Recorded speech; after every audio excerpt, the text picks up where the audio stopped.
talk about new types of money in the future. Like cryptocurrencies is really big in the news now. This will help inform whether these things can actually take off and be used, or if it's just something that's interesting and then will be forgotten about in a few years. I will note for this section, it's not in the textbook. This was my graduate textbook from Larry White, The Theory of Monetary Institutions. It's chapter 1 of this book, which there's a free PDF online. So this morning I put it on Canvas, so you guys will have access to that to be able to read it for like studying purposes and stuff. So first question is, what is money? Why does money exist? You guys have any answers for that? Exchange of goods and services. Makes it a lot easier, right? Than trying to trade one good for another good. Yeah, especially easier for me because no one's gonna I can't trade someone econ for like a shirt. No one's gonna want that. So what money is, it's a commonly accepted medium of exchange. That's the definition for it. It's so for commonly accepted, we mean that it's routinely used for trade. So it appears on one side of nearly every single interaction in a market. And people, the reason, or what medium exchange means is that people acquire money through trade with the intention of trading away later. So unless you're like Scrooge McDuck, you're not getting any utility from holding money. The dollar bills in my pocket or in my wallet, they're there to be spent on something else later. They're not, I don't keep them on me because I enjoy them. So that's what we mean by medium of exchange. And it's also a unit of account. So if you're doing accounting work, if you're trying to keep tabs on how much money you have, how much money you spent, all the prices are going to be listed in that currency. It's also a store of value. So over time, currency is going to maintain its value. You can imagine having a good, having like grain, that's going to go bad if you try to store it for too long. But with money, you keep it over the long term and it's going to maintain its value. If money is essential, which it appears that money is essential for a market economy to function, there must be some kind of inconvenience in barter. So money overcomes frictions in the exchange process that are present in a barter economy, which I know is pretty difficult for us to try to imagine because money is second nature for us. So let's look at Carl Menger and The Mystery of Money. He asked, why does everyone give up useful goods for mere tokens? Back then, money was still worth something, but now money literally has no value. I mean, it costs, a couple cents to print a dollar bill. That's just a couple cents worth of paper. It's not anything physical like used to be gold or silver. A number of economists before Carl Menger would write about the origins of money. So there was Adam Smith, Samuel Bailey, and a few others who aren't so famous anymore. And even going back to Nicomachean Ethics, Aristotle wrote about why money, about the origins of money, why it comes into existence. However, they only noted the problems of a world without money, of trying to exchange without money. They didn't describe the process by which money came into existence.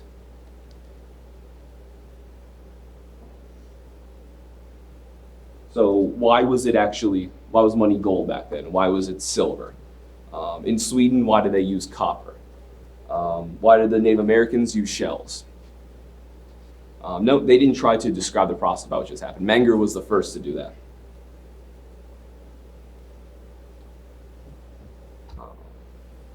Actually, funny enough, for the Wizard of Oz, the book is a little bit different than the movie, but you guys seen the movie.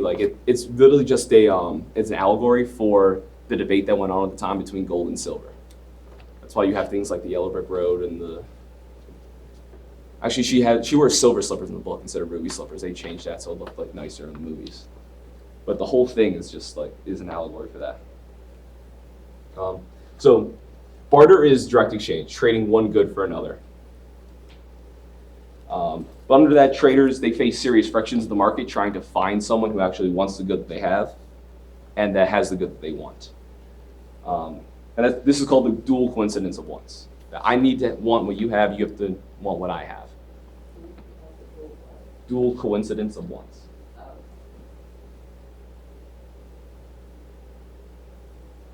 Anyone think of a modern example where this still commonly occurs, where people face the dual coincidence of once? The lunchroom. How the lunchroom? So, like, I got some Skittles, and you have Oreos, and I want the Oreos in all my Skittles. Dual coincidence once there. That's good. I didn't think of that one. Yeah, it takes me back to high school trading stuff for my lunches.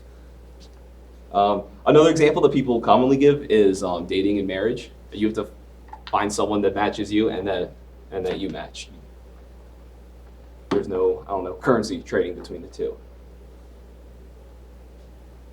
At least in America. At least in America, that's right.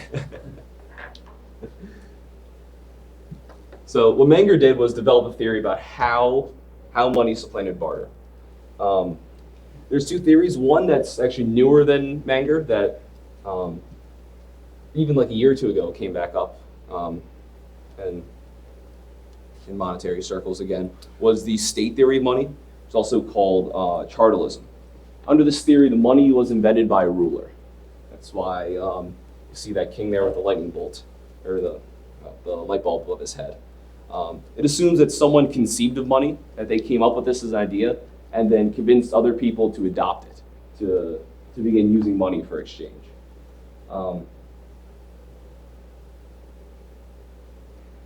So the ruler would require that money be used in taxes and in official purchases by the government, which would basically require its usage, at least for taxation, and for people that dealt with the crown that provided them goods or services. So it would make it used throughout the economy. So that's how it became a medium of exchange.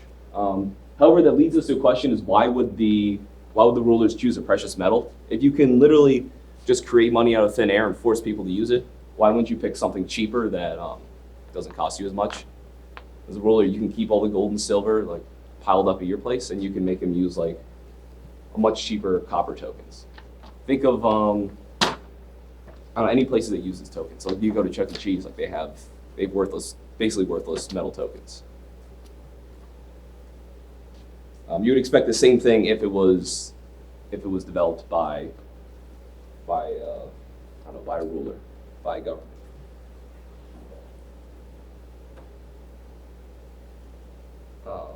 Under this theory, the value of money is derived from the authority of the sovereign. It's not from the value of the people that are actually using the currency. And there's the market theory. So this is Menger's theory of money. It's really tough to have a little like picture of the invisible hand, so it's an almost invisible hand. And this story is spontaneous order. This is individuals acting in their own self-interest, reaching a common goal, or not reaching a common goal, but reaching, ending up, at the same ending, at the same ending place without, a predetermined like plan to work together to get there. So with this theory, money is analogous to like language or to customary law. So common law, like the Anglo-American law system, it's based on precedent and decisions of previous court cases. These slowly build up over time. So one judge makes a decision regarding a specific case, and that becomes precedent to be used in other cases. Again, none of these judges are seeking to build a body of law. What they're trying to do is just decide that case the best way possible. Over time, this builds up into a coherent system of laws. And it's a good metaphor for how money works over time. Likewise, language is another example. This is formed slowly and adopted as new words are communicated from one person to another. I know this sounds too much like anthropology, so we'll mostly stick to the emergence of money, but it's the same basic idea that it's not being created by on high. There's no dictionary commission that created the language and put it down. People communicating with each other.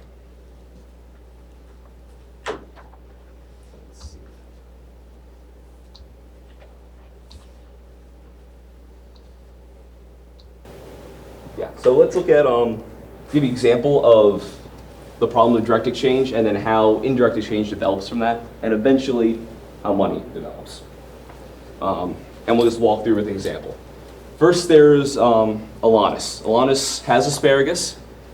Not too many people want asparagus, and she's trying to trade it for bacon. She needs to find someone who matches completely, who has bacon and who wants asparagus, which is going to be very difficult for her.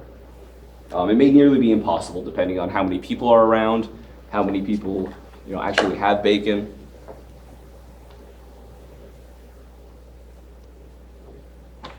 We can imagine a place, an example, just a 3-person example where direct exchange is impossible. So let's say there's person A. There's person A. They have good 1 and they want good 2. There's a second person, B, who has good 2 and wants good 3. And there's person C who has good 3 and wants good 1.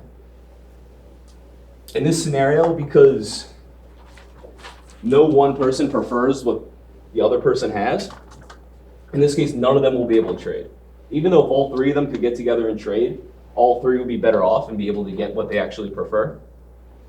There's no pairwise trade. There's no B can't get together to C trade, C and A trade. Like that won't work. So in this case, it's actually impossible for trade to take place under a barter system.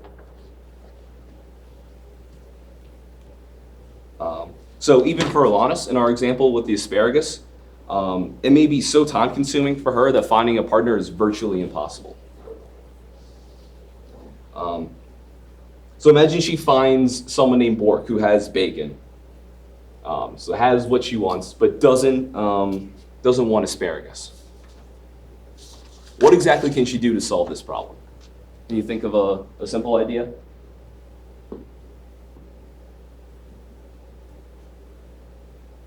Well, she can find out what this Bork guy does want, and then look for someone who has that and wants asparagus.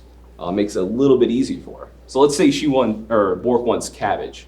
So she goes to someone else and trades them her asparagus for the cabbage, and then is able to turn around and trade that to Bork for bacon. In this case, this is called direct exchange, or excuse me, indirect exchange, because she traded her initial endowment, her asparagus, the original good, for another good, but instead of using that for consumption, she did it only so she could trade it for what she really wanted. In this case, this good is starting to be used like we use money.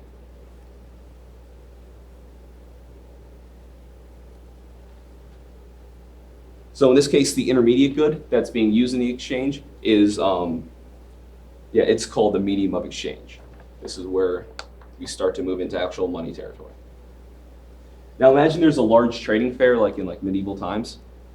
Rather than spending all her time running around looking for people who have bacon and who want asparagus, and finding out what they want, Alanis can save herself a lot of time and effort by figuring out what good she thinks a lot of people want, and then trading for that. So think of it, everyone needs salt. Let's say in this example, like everyone uses salt to cure their meats because it's the Middle Ages, they don't have refrigerators. So she thinks, oh, I'll trade for salt. I'll trade this for salt, and then I'll be able to trade to, whoever has bacon. They'll be much more likely to accept it. So this introduces the idea that different goods have different levels of marketability. I'm sorry, these aren't very accurate. Very well, we just put these up and then just talk for like 40 minutes and then switch to the next slide. So these are basically just to jog his memory of what he wanted to talk about. But I didn't have enough time to put together a whole new set of slides for this. But this introduces the idea that goods have different degrees of marketability.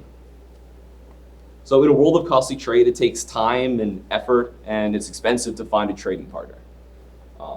But it's different based on different goods. So think of like trying to sell a used car. Normally it's going to take you a long time to try to find someone who actually wants that used car. It's going to be expensive to hold on to the car, to place ads, all these things.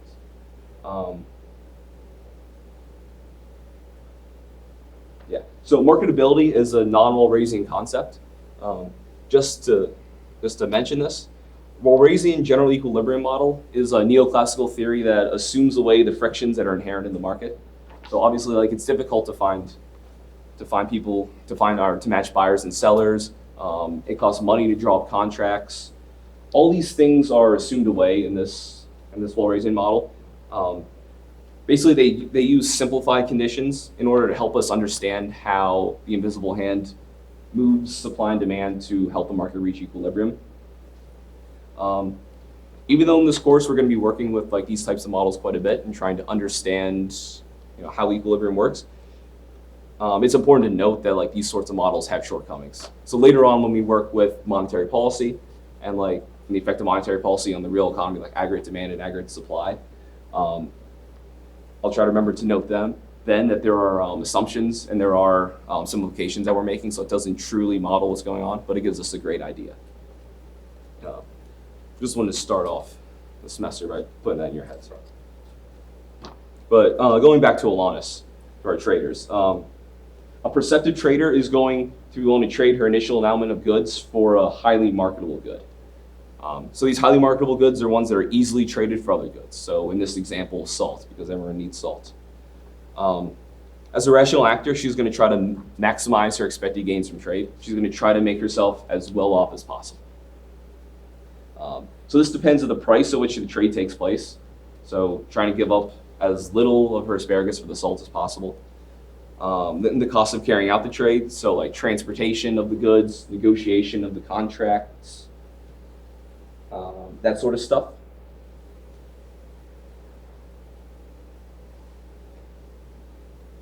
So now other alert traders, it's not just going to be Alanis, but others are going to notice that she's trading for this highly marketable good and it's easier for her to trade that for what she really wants. So then they're going to start doing the same thing. They're going to start holding highly marketable goods, whether it's the same ones or different ones. So once traders begin using this indirect exchange, the stage is set for them to converge on a commonly used medium of exchange. So one trader is going to figure out through either through stopping and thinking about it, or maybe through trial and error, which good is the most highly marketable, and they're going to accept them more readily. So they'll give you a better price for giving up that highly marketable good than for a less marketable good. So this is going to reinforce, however, a little bit, that good's marketability, make it that much more marketable, which in turn, others will recognize its superiority, its marketability being that much higher. They'll be more likely to trade for that good, just like our first trader did. And over, it slowly builds up, becomes more marketable until the market settles on that as the commonly used medium of exchange. Most markets converge on one. Sometimes they'll converge on like two or three, like a small basket of goods. But very typically, it's just that one good that they converge to. Now, this example, we have specialization taking place before money, when in fact they emerge at the same time. Specialization is what encourages money to be adopted, and money is what allows specialization to exist. So direct exchange is so difficult that very little trading actually does take place until indirect exchange is able to be used. Once traders start using that, that's when you see specialization emerge.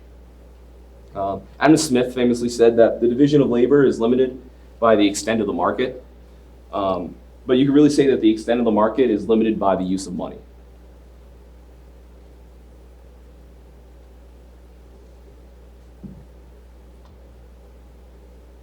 Okay, so what are the implications of Manger's theory? So everyone in a monetary economy is going to accept money, and they're going to routinely attempt to trade their output or their endowment goods for money before acquiring consumption goods. So rather than trying to trade, the farmer trying to trade their produce straight up for another good, they're going to instantly try to sell for money and then use that money in a later exchange. The ability to purchase money at the going rate, or to purchase goods at the going rate, is not in doubt with money, even when dealing with an anonymous seller. If you're dealing with someone on eBay or someone you get from a classified ad in the newspaper, you're not concerned that they're going to want to sell at a higher price, that they're going to be less willing to accept money. You know they're going to sell it for its actual value. Whereas if you were sellers are reluctant to accept goods with a lower marketability than money. So a buyer has a far easy time trying to buy something with money than trying to trade another good for it. Imagine if you're trying to buy something and instead you try to barter with them, you try to trade somebody, I don't know, something that you own already, they're going to be much less likely to accept it. And they'll probably, if they do even accept it, it'll probably have to be for much more value than it's actually worth. And an implication of Menger's theory is that no collective decision-making or legislative act is required for the adoption of money, that it's done, as Smith said, as if by an invisible hand. We see this process take place over time.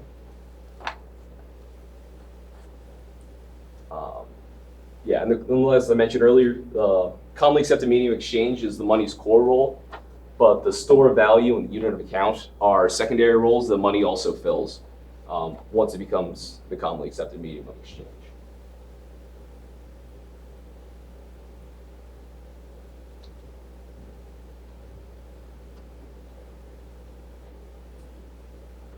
Okay, so as money's role as a unit of account comes from an extension of Menger's theory. This isn't something that he wrote about or something that he was really concerned with, but it flows from it pretty easy.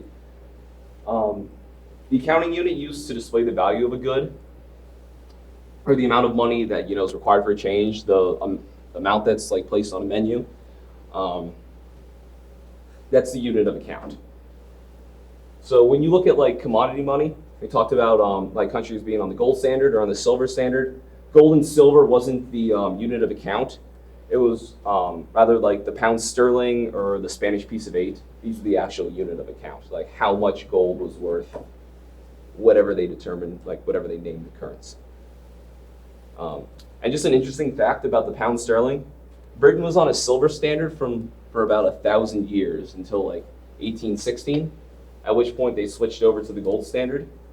However, they still kept the name the pound sterling, literally from sterling silver. So they had basically silver in the title of their currency, despite not being on the silver standard.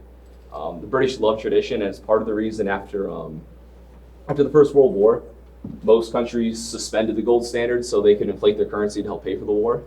Afterwards, when they went back to go on the gold standard, the British convinced most European countries to deflate their currency to go back onto the old exchange rate instead of on the new one, which they should have stayed on, which caused massive deflation in the world. So ever hear about the Depression of 1920, which isn't written about or talked about too much? That was caused by the British wanting to deflate the currency.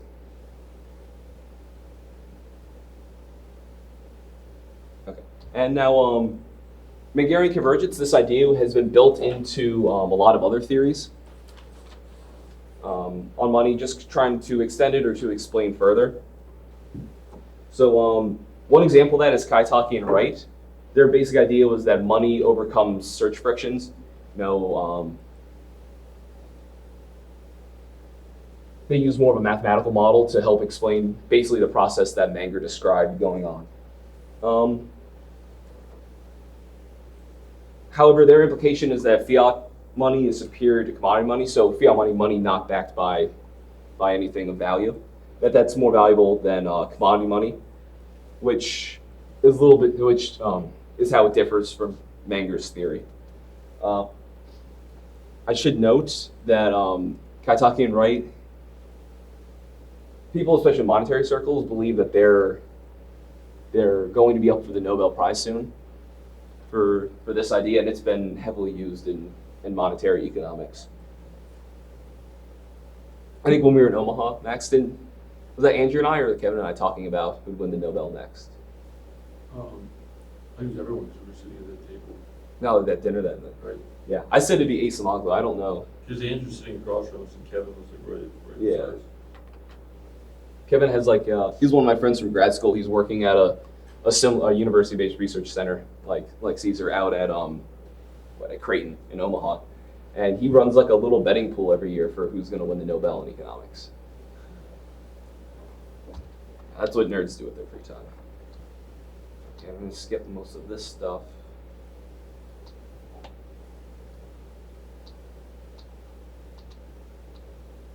Okay, so why precious metals? Why were gold and silver converged on for money throughout most of the world instead of other things?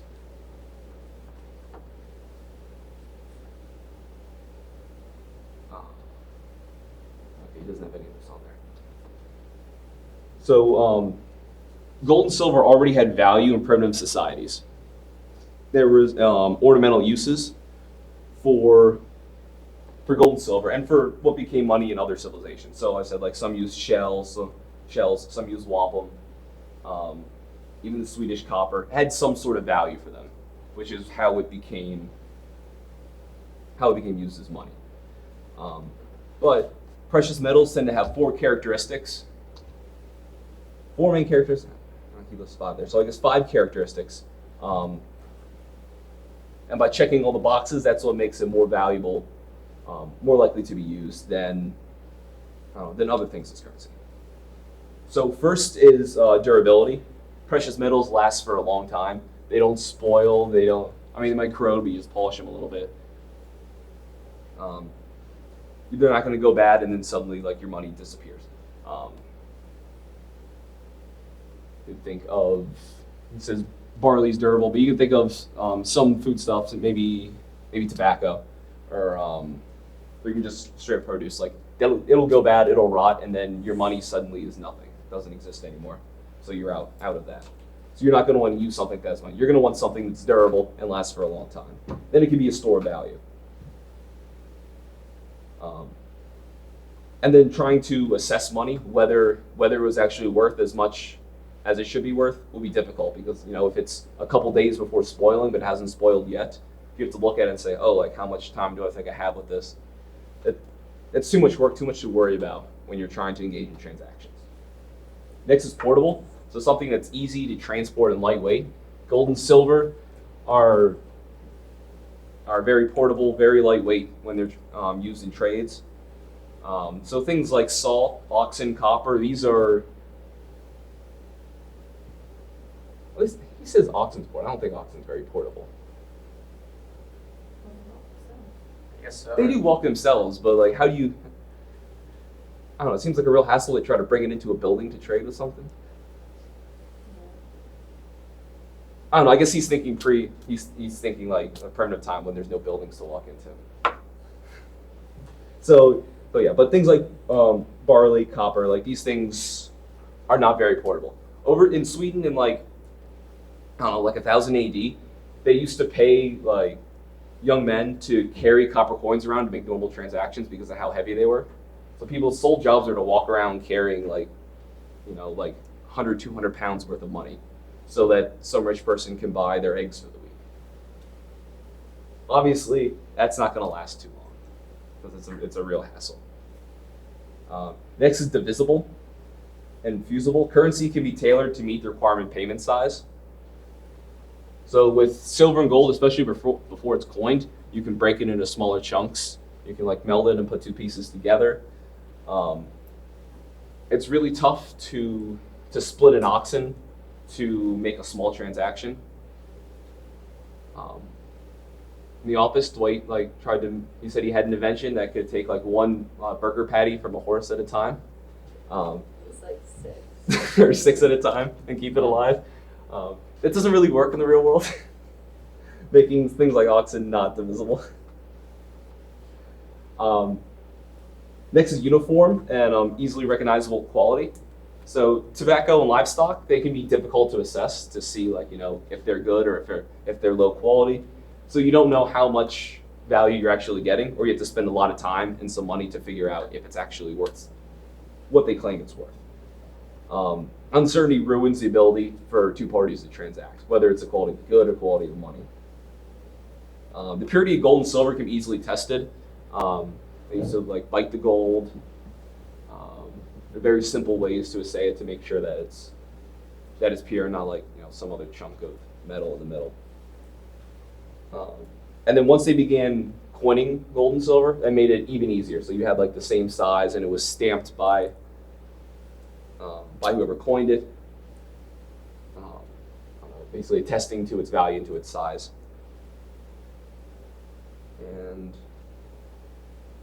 And stable value, non-seasonal. So the problem with using grain or any sort of food stuff is that obviously there's a cycle to it. It grows all year, then there's a harvest, and then you slowly use it throughout the year until you basically run out by the next one, the next harvest. So imagine a money supply working that way. If every like August and September the Fed flooded the money supply, and we'd have massive inflation, and then throughout the year the money slowly went away and trickled back down to get us back to where we were before, and then massive inflation again. That'd be a real hassle, especially when your price is changing throughout the year. So something that's non-seasonal in nature, so something like gold and silver, is much better to be used as currency than something that's seasonal.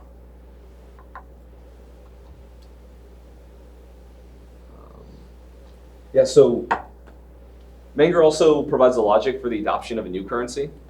So say there's two countries next to each other, and they begin opening up trade with one another. If one country's currency is better than the others, then the people who have to deal with them, so think of the merchants and traders throughout the country with the worst currency, people living on like the border region, they're going to begin to adopt that currency and use it instead. So imagine if Sweden opened up trade with a neighbor that uses silver. Once they realize silver is better, the merchants and people on the border, they're going to start using silver. And then slowly they're going to move inland the more they trade with other people within the country. So the more the Swedish merchants and the more people are trading people inland, they're gonna see that silver is better, easier to be used, and then they're gonna switch to it. It's the same sort of idea of converging to a standard originally that's being used to switch to a new money. However, it is very difficult to know. Obviously, like countries don't change too often, especially anymore, with what currencies they use and accept. Money is an example of a network good. A network good is more valuable the more people that use it. Can you think of any examples of network goods? Things that if no one used it, then it's not really worth it for you to use, but if everyone's using it, that's a lot more valuable.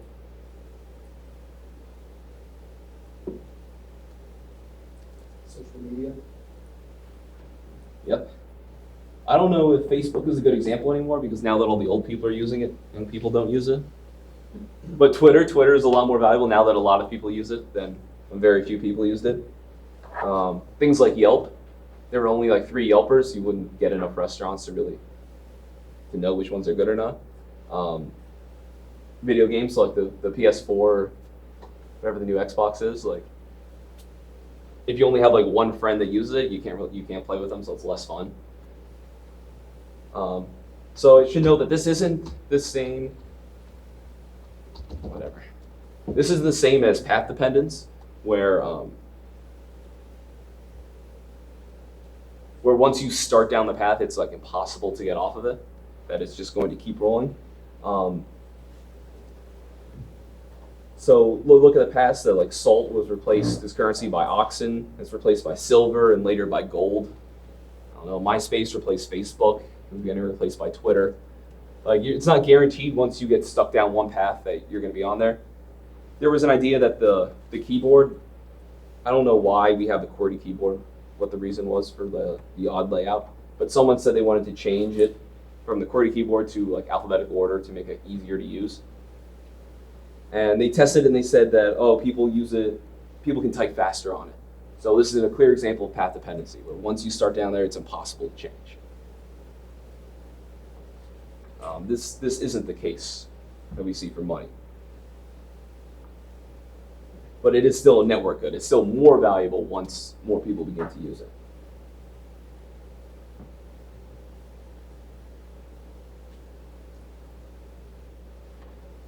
Okay, gonna skip the cursor stuff. That's not really important.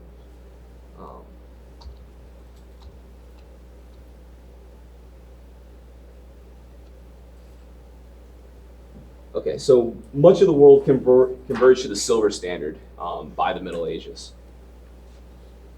At that time, banks began issuing notes that were backed by silver and gold. So basically,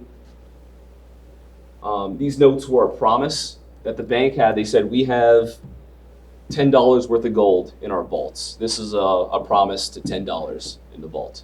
And people would use that to trade with each other. First, it began like checks where you had your name on it. It was like order paper. You have your name on it and you sign it over to someone else. And think about how this would result.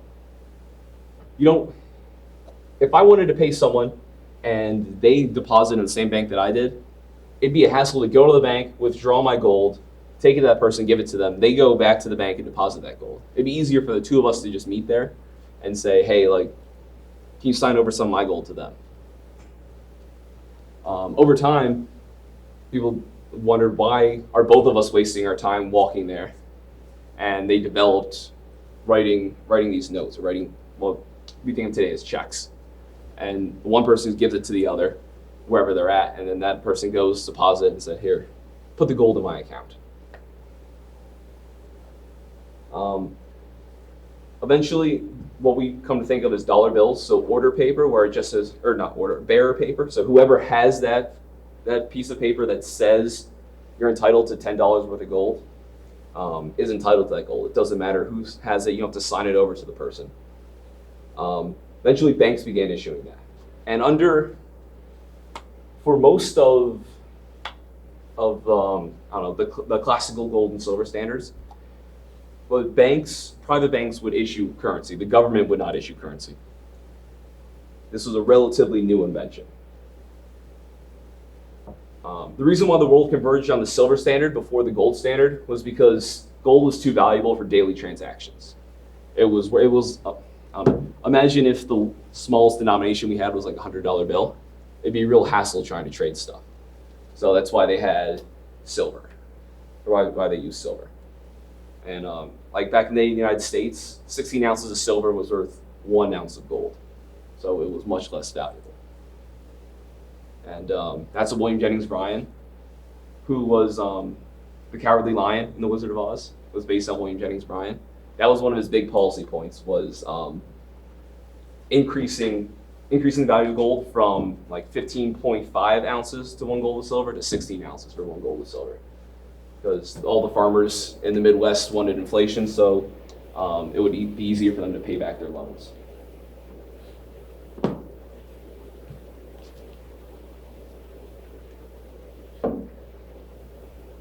Okay. So then it's trade within nations and then between nations. Does that increase throughout the Middle Ages? The use of gold increased because as you're getting larger and larger transactions, it makes sense to use a more valuable currency. And they basically evolved into a bimetallic standard where both gold and silver were used in exchanges, just depending on if it was a big exchange or a small exchange. And finally, Sir Isaac Newton. He might have invented calculus, but he was not a great banker. In the 1700s, he set the price of gold in England artificially high. The pound sterling was worth so many ounces of silver and so many ounces of gold. He redid the ratio, and he ended up set the price of gold artificially high compared to silver. And this set into motion what's called Gresham's law. People usually use the maxim "bad money drives out good," but it's not exactly accurate. It's all about relative values. So if coins containing metal of different values have the same value as legal tender, the coins composed of the cheaper metal will be used for payment, while those made more expensive metal will be hoarded or exported and then disappear from circulation. So basically what you're going to try to do is you're going to spend the worse money, the lower valued money, and save the good money. So if they artificially undervalue silver, like Newton did, you're going to spend that as much as you can, and you're going to hold on to the gold because it's actually more valuable. And then you're going to also trade it with other nations. You're going to trade it outside because you can get more for it than if you tried to use silver. So with that, that also happened in the United States at one point, where they overvalued silver compared to gold, gold over silver. And then we had called a gold drain, where it was all spent in Europe trying to import goods. Eventually, gold gave way to fiat currency. So how it first occurred was suspensions during panics.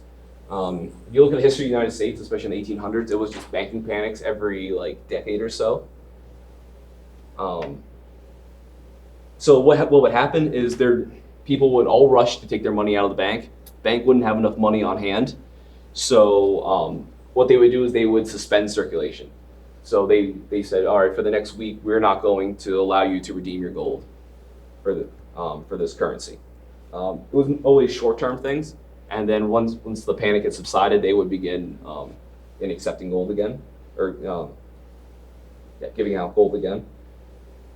Have you guys ever seen A Wonderful Life? It's like that old movie people usually watch around Christmas time.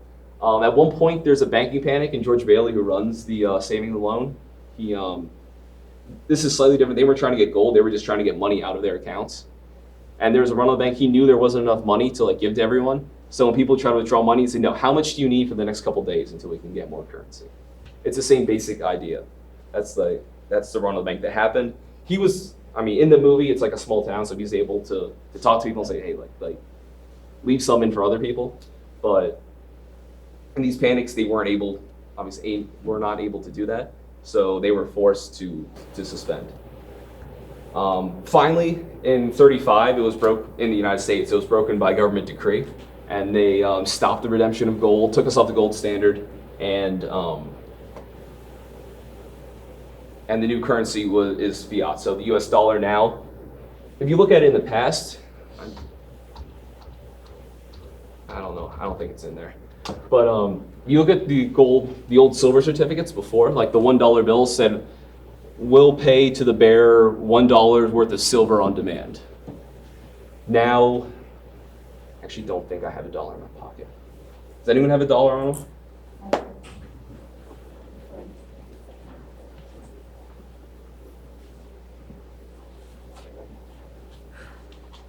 Doesn't it just say this note is legal tender for all debts, public and private? I see. It just says on top now, Federal Reserve notes, $1, and all debts, private and public. It used to say something there about silver too. And you could actually go to a Federal Reserve branch and get silver for it. It was a promise to pay them something. Now it's just an accounting unit. There's no value behind it.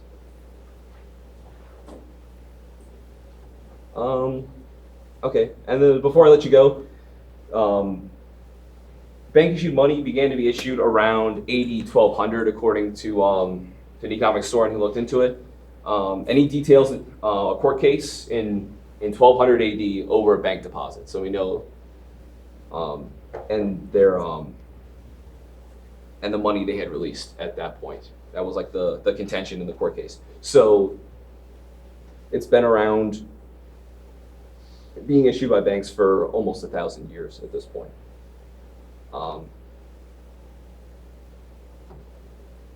Yeah, I'll stop there because there's no reason to start the next topic.